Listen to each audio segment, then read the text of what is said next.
Indeed. Yes, is it my turn? Yeah, go. Oh, okay, go. yeah.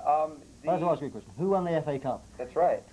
The the new album product, I was mentioning them, I got it the other day and I was listening to it. The approach, I love it, I really do. The approach on the album seems to be a little bit more varied, specifically Don't Make Waves, which you wrote.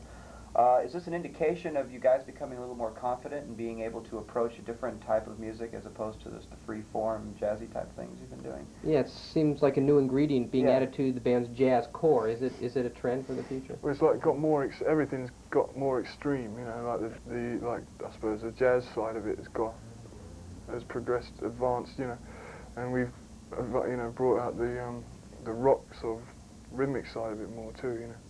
I think everyone's writing. I mean, John, I mean, speaking for John here as his agent, I just want to say that he's writing a lot of, everyone's writing, it's not me, mate, we're all writing a varied batch of, material.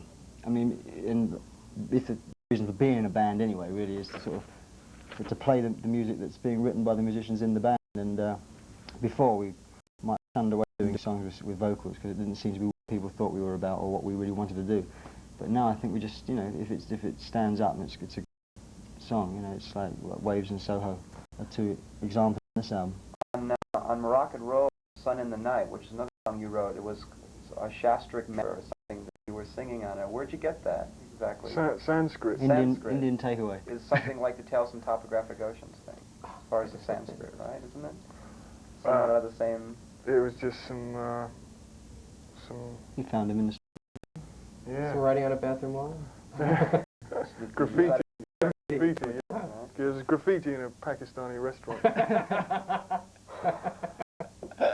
Oh, right. Yes. Right. You spoke, Phil, of what the audience has come to expect from Brand X. We'd like to go back and ask where the name Brand X originated and how the group did form. You said, John, that it formed out of just like a leisure time activity almost.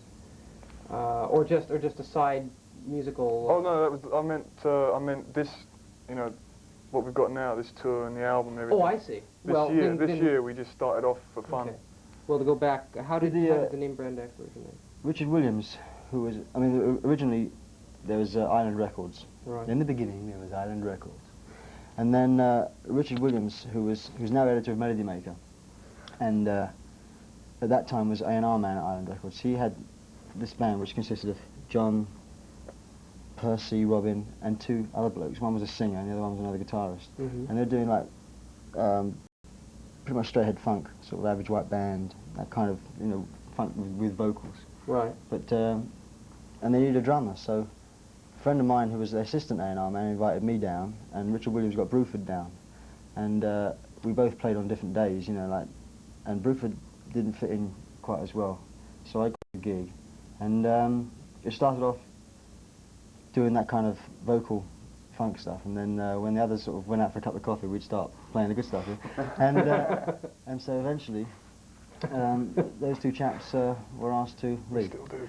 And just left the four of us, and basically we just started doing gigs on a very temporary, casual level.